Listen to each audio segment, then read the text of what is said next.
A former employee of a local construction company is under investigation by the Fox 17 problem solvers for the past several months, and he says the business owes him $16,000 in unpaid wages and commissions.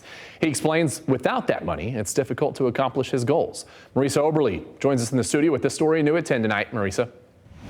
A judge ordered Bay Building Concepts, LLC, to pay that man nearly a year ago. His attorney calls it an egregious case of wage theft.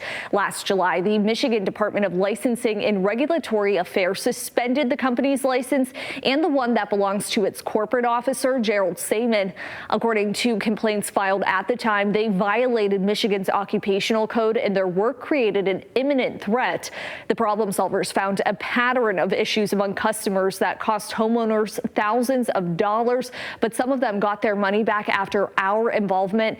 Bay eventually settled with the state, but as we reported earlier this month, the company still owes restitution, so they cannot legally do business still.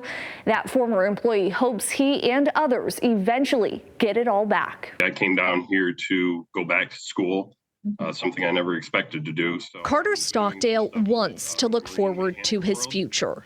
And ultimately would like to open up my own marina. But the Holland native, who now lives in Florida where he attends marine technology school, says it's difficult to do that because of his past. The biggest thing for me is that I want him to know that this is not something that's okay. Carter explains in June 2021, a Hastings construction company, Bay Building Concepts, LLC, hired him. I basically started on foot, door-to-door sales, and we would go to storm-affected areas. I had people underneath me who were door knockers. They would basically get my foot in the door, and then from there, I'd go in and I'd say, well, I'll offer a free inspection.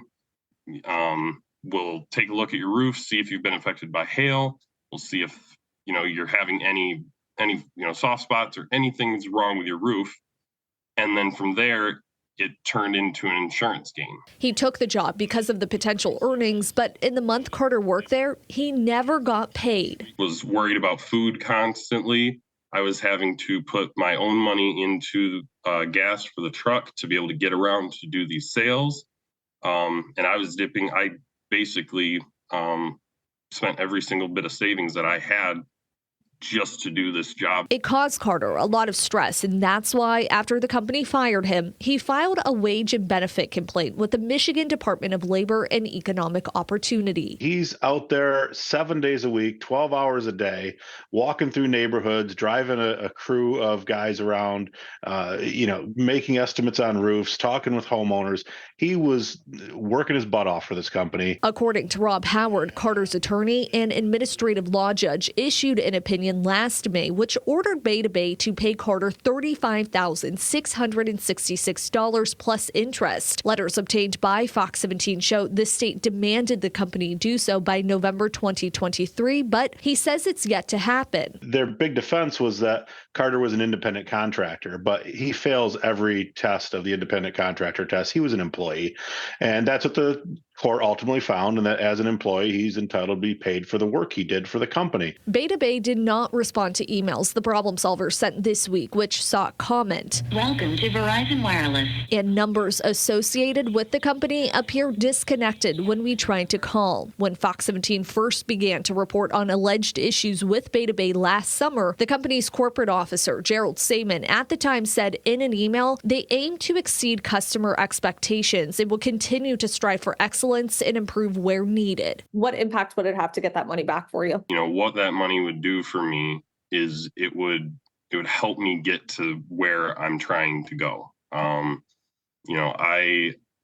don't let anything stop me, but that point in my life kind of put a halt. Carter, meanwhile, moved out of state to try and better himself after the incident, but says without the money, it's hard to envision how that can happen. He hopes to eventually get paid. You can't treat people like this, and it's just not a way to do business. During our investigation into Carter's case, we discovered Gerald Saman formed a new limited liability company in November called Beta Bay LLC. It's based out of Kentwood, and a spokesperson for the State Department of Licensing and Regulatory Affairs says he can do this, but it does not mean the business would be granted a Michigan residential builder's license, since an individual or entity needs an active one to perform construction work. Reporting in the studio tonight, Marisa Oberle, Fox 17 News. All right, Marisa, thank you. And take a look at the number on your screen. If there's an issue you need help looking into, you can call the problem solvers at that number or send an email to problemsolvers@fox17online.com.